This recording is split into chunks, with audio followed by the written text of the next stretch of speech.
Bismillahirrahmanirrahim. Assalamualaikum warahmatullahi wabarakatuh. Waalaikumsalam. Terima kasih kepada Bapak Ibu Guru KBTK Islam Pangeran Diponegoro yang telah bersedia hadir pada kegiatan saya kali ini. Kegiatan saya ini adalah dalam rangka tugas dari guru penggerak, yaitu untuk mensosialisasikan paket modul 1 dari pendidikan guru penggerak. Paket modul 1 ini ada 4. Yang pertama adalah paket modul 1.1, yaitu tentang filosofi pendidikan menurut Ki Hajar Dewantara. Filosofi pendidikan menurut Ki Hajar Dewantara yaitu Bapak Ibu sudah tahu sendiri ya, dengan semboyan dari Ki Hajar Dewantara tentang ing ngarsa sung tulodo ing madya mangun karsa tutwuri handayani. Nah, dari semboyan ini akan kita lihat seperti apa dalam modul-modul yang akan kita pelajari kali ini. Menurut Ki Hajar Dewantara, pendidikan itu adalah menuntun. Maksud pendidikan itu menuntun itu seperti apa ini? Menuntun segala kekuatan kodrat yang ada pada anak-anak agar mereka dapat mencapai keselamatan dan kebahagiaan yang setinggi-tingginya, baik sebagai manusia maupun sebagai anggota masyarakat. Nah, ini Bapak Ibu, jadi menurut Ki Hajar Dewantara, tugas seorang pendidik itu adalah menuntun. Menuntun apa? Nah, ini loh. Menurut Ki Hajar Dewantara, pendidik itu tugasnya adalah menuntun tumbuh atau hidupnya kekuatan kodrat yang ada pada anak-anak agar dapat memperbaiki lakunya hidup dan tumbuhnya kekuatan kodrat anak. Setiap anak itu lahir sudah mempunyai kodrat sendiri-sendiri, Bapak Ibu. Jadi tugas kita sebagai pendidik adalah menuntun tumbuh dan kodratnya anak-anak dalam laku hidupnya agar mencapai keselamatan dan kebahagiaan dalam hidupnya. Caranya menuntun bagaimana? Yaitu dengan cara ini Bapak Ibu, melalui semboyan Ki Hajar Dewantara ini, ing ngarsa sung tulodo ing madya mangun karsa tutwuri handayani. Ingnya dasar pendidikan Ki Hajar Dewantara adalah kodrat anak. Apa itu salah satu kodrat anak? Pertama ini, kodrat anak itu merdeka. Nah, manusia merdeka yang dimaksud Ki Hajar Dewantara adalah manusia yang hidupnya, lahir atau batinnya tidak tergantung kepada orang lain, akan tetapi bersandar atas kekuatan sendiri. Maksud pengajaran dan pendidikan yang berguna untuk kehidupan bersama ialah memerdekakan manusia sebagai bagian dari persatuan atau rakyat. Nah, yang dimaksud dengan merdeka itu apa? Anak-anak itu merasa ketika mereka bersekolah, jadi tidak ada paksaan. Mereka bisa memerdekakan dirinya sendiri bahwa aku mau berangkat sekolah. Untuk dasar pendidikan Ki Hajar Dewantara yang kedua, tadi kan kodrat anak itu adalah merdeka ya.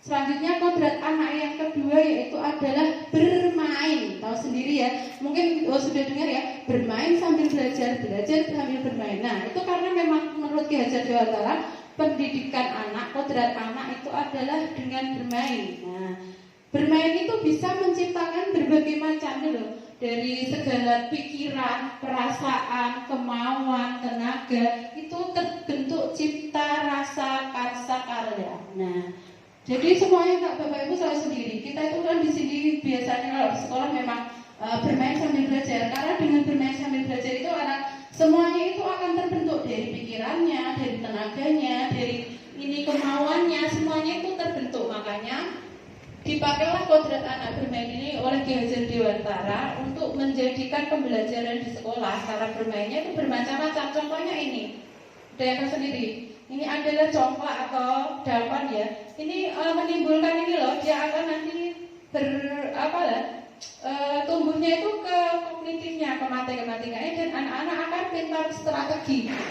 Strateginya kata sendiri, nanti kalau aku ambil lubang yang ini bisa masuk ke sana, aku bisa ambil sana yang lebih banyak. Nah, itu kan termasuk juga tes strategi. Terus yang kedua nih, salah satu contohnya bermain adalah engklek. Engklek ini bisa dia nanti tumbuh kembangnya itu dia akan pintar bersosialisasi kepada teman-temannya, latihan sosialisasi. Terus juga nih disiplin. Disiplinnya tahu sendiri.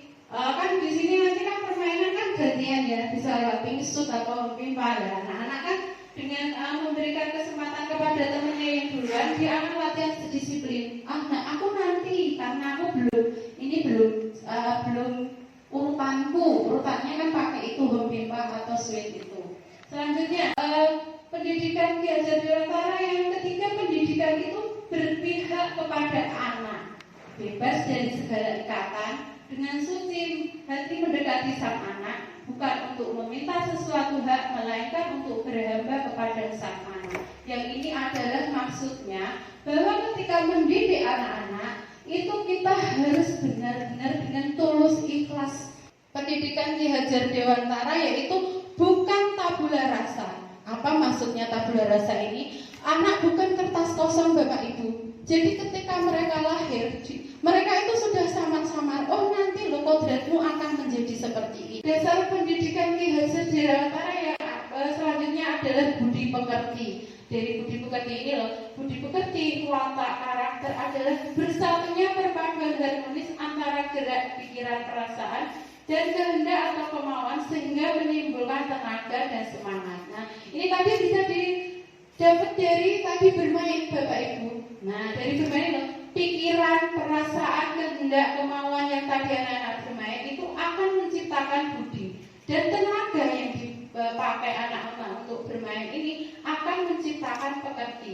Selanjutnya dasar pendidikan Ki Hajar Dewantara yaitu petani. Kenapa petani? Karena gini, tugas kita adalah menuntun ya, menuntun mendidik. Nah, seperti jagung ini kalau tidak dirawat oleh petani, dia kondisinya akan bagaimana? Tidak bagus kan? Mungkin seperti Bapak Ibu yang di rumah punya kebun pertanian, kalau tidak dirawat hasilnya, jagungnya tidak akan bagus hasilnya. Sama kita juga seperti itu. Kita itu sebagai seorang pendidik harus memakai ini, bahwa kita itu adalah petani yang memberikan tempat anak-anak ketika belajar bermain, petani yang memberikan ini agar tumbuh permainan anak-anak ini menjadi bagus, menjadi baik. Bagaimana caranya kita memupuknya, itulah tugas kita sebagai petani. Dalam hal ini tanaman kita itu adalah anak-anak kita di sekolah-sekolah. Selanjutnya modul 1.2 yaitu nilai dan peran guru penggerak. Nilai dan peran guru penggerak ini kita pelajari di sini karena apa? Pemikiran filosofis Ki Hajar Dewantara dinilai masih relevan untuk diterapkan pada dunia pendidikan saat ini. Ki Hajar Dewantara menegaskan bahwa tujuan dari pendidikan adalah menuntun segala kodrat yang ada pada anak agar mereka dapat mencapai keselamatan dan kebahagiaan yang setinggi-tingginya, baik sebagai manusia maupun sebagai anggota masyarakat. Nah itu kita tahu sendiri Bapak Ibu, karena tugas kita adalah mencapai agar anak-anak tumbuh selamat dan bahagia, itu dibutuhkan nilai-nilai dan peran dari seorang guru. Dan itu tujuannya adalah untuk mencapai profil pelajar Pancasila. Profil pelajar Pancasila itu ada 6 Bapak Ibu. Yang satu, beriman dan takwa kepada Tuhan Yang Maha Esa dan berakhlak mulia. Yang kedua, berkebinekaan global. Yang keempat, gotong royong.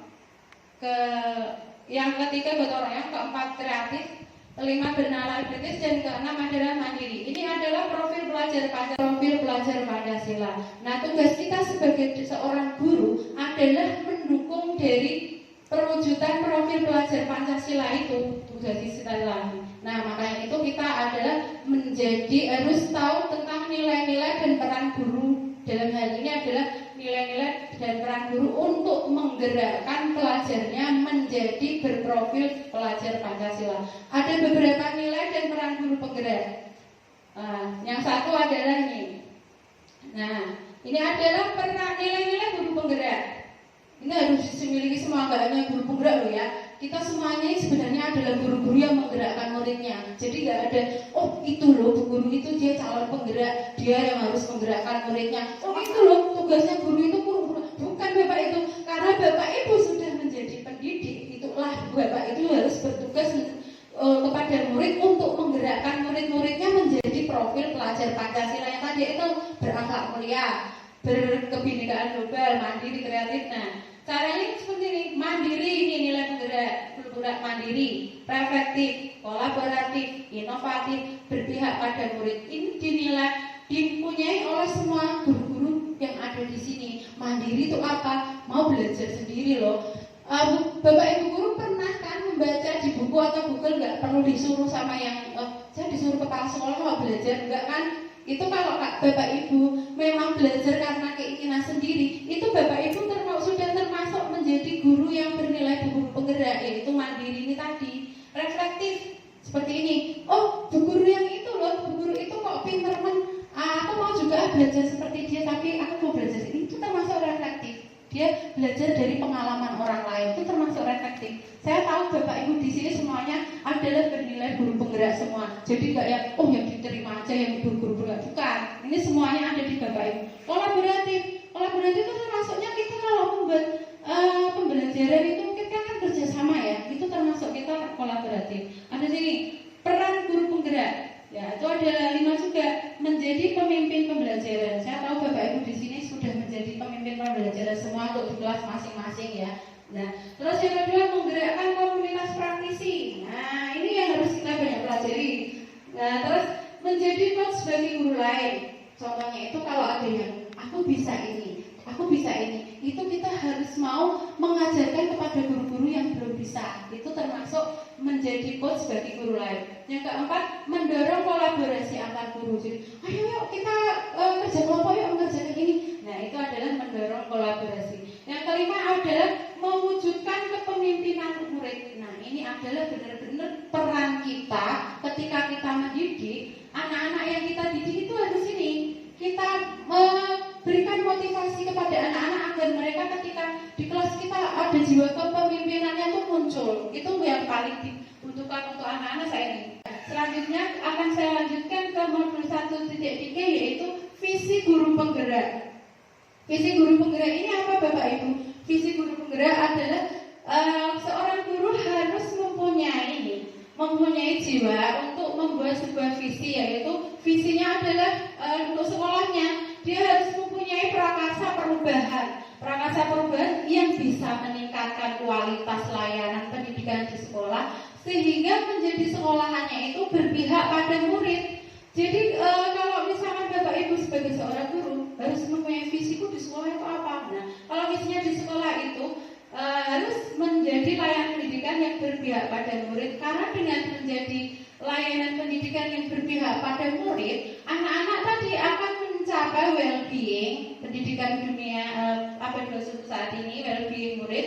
Dan yang perlu diajar di orang tadi adalah keselamatan dan kebahagiaan. Jadi ketika sebuah sekolah mempunyai visi yang perubahan yang baik, dia akan menciptakan murid-murid yang selamat dan bahagia dan well-being tadi itu. Nah, di visi seorang guru ini bisa dibuat dengan cara kita memakai paradigma perubahan, yaitu inquiry apresiatif, memakai tahapan baca. Nah, yang ini tahapannya adalah buat pertanyaan. Yang pertama, selanjutnya yang kedua ambil pelajaran. Yang ketiga, gali mimpi. Yang keempat, jabarkan rencana. Yang lima, atur eksekusi. Jadi kalau membuat visi sekolah, pertama kita buat pertanyaan. Apa yang kira-kira dibutuhkan murid kita ya, agar anak-anak kita itu nanti menjadi kreatif, agar anak-anak kita itu menjadi berakhlak mulia. Kita buat pertanyaan dulu. Selanjutnya kita ambil pelajaran. Pelajaran apa yang bisa diambil dari sini? Kita bisa mencari referensi dari sekolah lain. Sudah apa belum memakai seperti ini? Apa caranya? Kita bisa ambil pelajaran dari situ. Selanjutnya adalah gali impian. Impian kita itu ketika murid kita itu nanti mau menjadi seperti apa? Mau menjadi seperti itu adalah gali mimpi. Selanjutnya jabarkan rencana. Rencana apa yang mau kita pakai ketika kita ingin meningkatkan akhlak mulia anak? Kita mau mempunyai rencana seperti apa? Selanjutnya atur eksekusi. Ini yang paling penting, atur eksekusi. Kalau kita sudah mempunyai rencana yang bagus seperti ini, kalau kita tidak terapkan, kita tidak laksanakan, ya nggak ada gunanya. Karena kalau sudah buat rencana yang bagus, sudah ada ini referensi yang bagus, sudah ada, wah aku pengen muridku nanti jadi seperti ini, sudah ada rencananya. Kalau nggak ada eksekusinya, ya rugi sendiri. Kita sudah modul 1.4 yaitu tentang budaya positif. Apa itu budaya positif? Nah, ini yang kita pelajari di budaya positif. Konsepsi tentang kontrol. Ada yang pertama ilusi guru mengontrol murid. Terus yang kedua ilusi bahwa kritik dan membuat orang merasa bersalah dapat menguatkan karakter anak. Ilusi bahwa semua penguatan positif efektif dan bermanfaat. Yaitu yang selanjutnya adalah ilusi bahwa orang dewasa memiliki hak untuk memaksa anak. Kita punya ilusi seperti ini ya Bapak Ibu.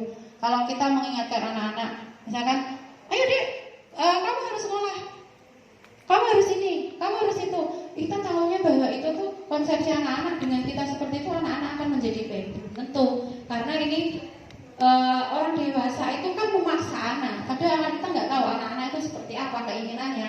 Nah kita harus tahu. Contohnya bahwa itu, nak kamu mau apa? Kita harus bertanya dulu anaknya maunya seperti apa. Tidak dulu kamu nanti gini ya dek, kamu ini nanti ya kak. Nah itu kita konsepsinya tahunya seperti itu, bahwa orang tua mempunyai hak untuk memaksa anak. Yang selanjutnya adalah stimulus respon dan teori kontrol. Ini ada perubahan. Kita mencoba mengubah orang agar berpandangan sama seperti kita. Perilaku buruk dilihat sebagai suatu kesalahan. Nah ini yang sering terjadi. Pendidik itu guru-guru kita seperti ini. Biasanya anak-anak melakukan ini ya kesalahan di kelas, melanggar peraturan. Kita langsung mengejas. Oh, itu kok anaknya seperti itu ya. Dia melakukan kesalahan itu pasti anak yang gak baik. Itu anaknya pasti. Enggak, kita jangan langsung mengejas anak bahwa perilaku buruk dilihat sebagai suatu kesalahan. Tidak, kita harus mencari tahu dulu kenapa anak-anak seperti itu, melakukan pelanggaran seperti itu. Itulah yang di teori kontrol ini. Nih, semua perilaku itu sebenarnya memiliki tujuan. Jadi nih, perilaku buruk kalau di stimulus respon, perilaku buruk dilihat sebagai suatu kesalahan. Tapi kalau di teori kontrol, semua perilaku memiliki tujuan. Jadi kita harus tahu dulu anak didik kita itu ketika dia melakukan suatu kesalahan, perilaku buruk, kita tanya dia itu motivasinya apa. Nah, si perilaku manusia, kita harus tahu anak-anak itu ketika melakukan kesalahan, kita harus tahu motivasinya apa. Dia punya motivasi eksternal atau motivasi internal, tujuan disiplin positif. Contohnya nih, apa yang akan terjadi apabila saya tidak melakukannya? Itu dia, anak-anak itu ketika melakukan, aku misalkan, aku mau buat PR, nanti kalau buat PR aku kalau nggak buat PR aku dimarahin guru. Nah itu termasuk dia motivasinya itu motivasi eksternal, karena kalau nggak buat PR dimarahin guru. Padahal kalau dia motivasi internal, tujuan disiplin positif, aku mau buat PR, soalnya nanti kalau aku buat PR aku jadi tambah pinter, aku kan bisa baca buku, makanya aku mau buat PR biar aku semakin pinter. Dia itu termasuk motivasinya internal, tujuannya disiplin positif, disiplin dia mau belajar. Kalau yang eksternal, aku mau buat PR soalnya aku biar gak dimarahi bu guru. Nah itu termasuk motivasi eksternal. Jadi kita harus menumbuhkan ini di sini ini motivasi internal dari anak-anak ketika mereka melakukan sesuatu. Selanjutnya bagaimana caranya? Ya caranya seperti ini Bapak Ibu. Kita harus membuat keyakinan kelas, bukannya kita menghukum anak-anak. Ada juga di penghargaan keyakinan kelas itu. Mengapa kita harus memiliki peraturan kelas? Nah, itu bisa. Mengapa kita harus memiliki peraturan 3M? Mengapa kita harus membuat peraturan itu datang tepat waktu? Karena itu dengan maksud tujuan untuk mendisiplinkan anak-anak, yaitu untuk mendukung ini motivasi intrinsik, kembali ke nilai-nilai keyakinan, lebih menggerakkan seseorang dibandingkan mengikuti serangkaian peraturan-peraturan. Ketika anak-anak nanti membuat kesalahan, membuat di sekolah membuat kesalahan mungkin dengan teman-temannya, kita akan kembalikan ke kesepakatan kelas ini tadi, keyakinan kelas itu kita buat dengan kesepakatan dengan anak-anak. Kalau biasanya kan kita di kelas membuat peraturan ya, gurunya udah membuat peraturan sendiri, anak-anak tidak boleh berlari, anak-anak tidak. Nah, bukan seperti itu. Kita tawarkan ke anak-anak dulu peraturannya, keyakinannya di kelas nanti seperti apa. Ketika mereka nanti membuat kesalahan, kita kembalikan kemarin yang kita sudah atur, yang sudah kita sepakati di kelas apa nak? Akan seperti itu. Oh ini bu, kita sudah sepakat itu. Nah, anak-anak kalau seperti itu, kira-kira anak-anak sudah mengajar begitu. Nah, selanjutnya gimana? Apa anak-anak mau melakukannya yang seperti ini tadi? Apa yang akan dilakukan? Mau. Nah, kita kembalikan lagi keyakinan kelas, dan keyakinan kelas itu tidak boleh ada kata negatif. Sangat yang bisa dipakai seorang guru ketika anak-anak melakukan pelanggaran di kelas adalah dengan melalui 5 posisi kontrol. Ada 5 posisi kontrol. 1, penghukum. Guru itu bertindak, anak-anak kita melakukan pelanggaran, dia akan di posisi mana? Ada posisi penghukum, posisi pembuat orang merasa bersalah, posisi teman, pemantau, manajer. Nah, ini penghukum itu contohnya, awas ya, kamu kalau melanggar nanti nilaimu tak buat MB. Itu termasuk guru, Bapak Ibu guru itu menjadi penghukum. Nah, terus ada juga membuat orang merasa bisa, ibu kecewa loh, kamu hari ini datang terlambat, besok lagi jangan terlambat ya. Ada kata ibu kecewa, ini anaknya akan merasa bersalah. Nah, seperti itu. Terus teman, demi ibu nak, kamu besok berangkat yang rajin ya, biar ibu nanti senang. Nah, itu kan demi, ada kata deminya, itu teman. Nanti Bapak Ibu bisa menempatkan diri pada mau menjadi posisi kontrol yang mana. Pemantau, kita ingatkan apa peraturan kita di kelas hari ini, peraturan kita apa. Nah, itu adalah posisi pemantau. Terus yang kelima adalah posisi manajer. Apa yang kita yakini bersama dengan anak-anak yang bisa kita sepakati. Untuk selanjutnya yaitu, nah, ketika anak-anak melakukan pelanggaran, kita bisa selesaikan dengan restitusi. Restitusi itu menciptakan proses kondisi bagi murid untuk memperbaiki kesalahan mereka sehingga mereka bisa kembali pada kelompok mereka dengan karakter yang lebih kuat. Itu maksudnya seperti ini. Anak-anak itu biasanya melakukan kesalahan. Ketika melakukan kesalahan, kalau seorang guru langsung, kamu kok gini-gini, dia akan dijauhi kelompoknya. Dia akan merasa minder. Nah, tugas guru itu adalah mengembalikan mereka karakternya menjadi lebih baik. Ada restitusi itu ada 3 yang bisa tahapannya ada 3.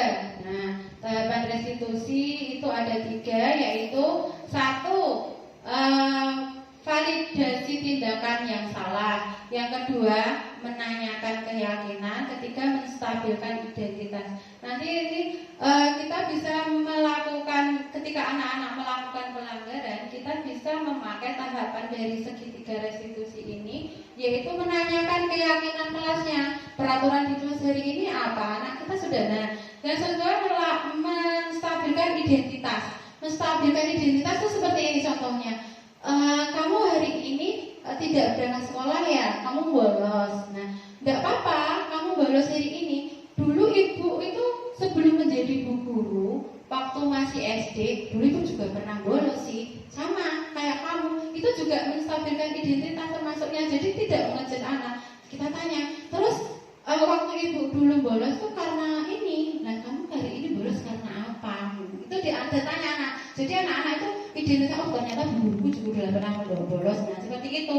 Terus validasi tindakan yang salah. Ini loh, tindakan anak-anak yang salah tadi kita tanya dia, terus kamu maunya seperti apa nak biar kamu tidak bolos. Nah, itu kita tanya dia, kamu butuhnya apa. Itu nanti anak-anak akan menjawab. Nah, kita selesaikan masalah ini, keinginan anak-anaknya apa, kita akan nanti konsultasikan bisa dengan orang tuanya, seperti itu. Nah, sepertinya itu tahapan restitusi sudah ya, menstabilkan identitas, validasi tindakan yang salah, menaikkan keyakinan. Itu bisa kita pakai untuk ketika kita mendidik anak-anak dalam, ketika anak-anak tidak melakukan kegiatan disiplin positif, budaya positif yang akan kita pakai untuk sekolah kita. Demikian kegiatan kita ini, tugas dari guru ada modul 1, pakai modul 1. Terima kasih kepada kehadiran Bapak Ibu guru yang ada di sini. Apakah ada dari Bapak Ibu yang belum jelas mengenai pemaparan saya ini? Silahkan saya beri kesempatan untuk bertanya mungkin yang saya paparkan ini. Terima kasih. Wassalamualaikum warahmatullahi wabarakatuh.